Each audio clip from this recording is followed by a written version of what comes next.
अच्छा जनाब, अब हम कर रहे हैं न्यूमेरिकल, और पहला न्यूमेरिकल है, पेज नंबर हमारे पास, जरा थोड़ा सा ज्यादा यूज कर रहा हूं बोर्ड को, पेज है 113 के ऊपर हमारे पास, ठीक है।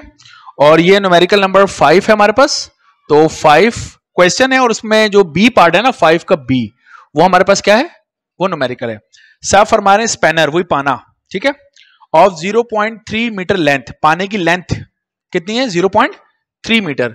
तो मुझे ये बताओ, ये जो 0.3 मीटर दिया, इसको मैं क्या लिखूं, आर। वेरी गुड, शाबाश, ये हो गया आर, ठीक है। Can produce a torque of 300 newton metre, ये पाना 300 न्यूटन मीटर का टॉर्क प्रोड्यूस कर रहा है, तो क्या लिखूं इसको,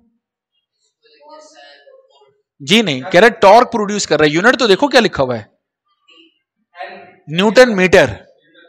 न्यूटन मीटर किसका यूनिट है, टॉर्क का, टॉर्क का। तो मैं इसको टॉर्क लिखूंगा, टॉर्क का सिंबल बोलो ना, टॉर्क के सिंबल का नाम होता है टॉ, TAU, टॉ, हाँ टी बोल रहे थे। ये हो गया। नंबर 1 में कह रहा है determine the force applied on it. Number 1 में कह रहा है डिटरमिन द फोर्स, मालूम कीजिए फोर्स जो इसके ऊपर लग रही है, ठीक है। तो थोड़ी सी जगह छोड़ के यहां पे सोल्यूशन मैं कर रहा हूं कि देखते हैं जनाब अली फोर्स कितनी है। सही है। तो हम जानते हैं टॉर्क का फॉर्मूला लगाइए, क्या फॉर्मूला टॉर्क का, R मल्टीप्लाई बाय F। आप उल्टा सीधा बोल रहे हैं, मैं टॉर्क का फॉर्मूला कह रहा हूं, आप टॉर्क का यूनिट बोल रहे हैं। गौर से सुनो तो सही मैं क्या कह रहा हूं। तो टॉर्क का फॉर्मूला है R क्रॉस F। अब इसमें ये टॉर्क कितना दिया हुआ मुझे, 300 मैंने लिख दिया। R मुझे कितना गिवन है, 0.3 मल्टीप्लाई बाय F मैंने मालूम करना है। तो 0.3 F के साथ क्या हो रहा है, तो 0.3 वहां जाकर क्या होगा, डिवाइड। तो 300 डिवाइडेड बाय 0.3, तो यहां क्या बच गया, F। क्या जवाब आ रहा है F का, हाँ भाई, तो ये आ रहा है 1000, और फोर्स के यूनिट क्या होता है, न्यूटन।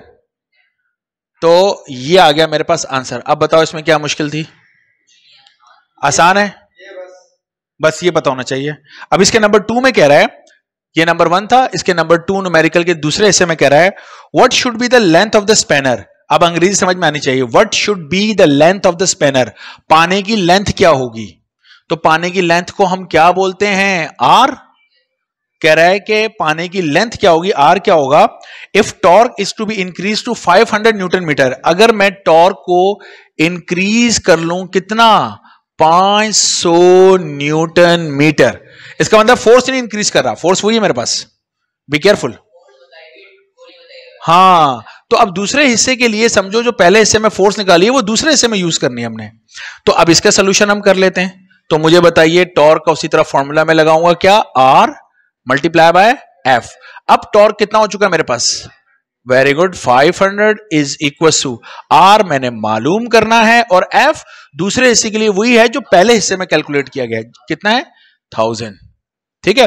तो 1000 या मल्टीप्लाई हो रहा है, वहां जाकर क्या होगा, तो 500 divided by 1000 is equal to R, कितना आ गया R, वेरी गुड, 0.5, और यूनिट, अरे भाई डिस्टेंस, लेंथ, मीटर, अल्लाह के बंदो, यूनिट का एग्जाम में नंबर होता है, इसी वजह से तो नंबर कट जाते हैं, फिर बोलते हैं जैसा आपने पढ़ाया था वैसे ही करके आए थे, नंबर पता नहीं क्यों नहीं आए, फिर पता कुछ भी नहीं होता कि नंबर ना आने की वजूहात क्या थी। आसान है, समझ में आ गया ये।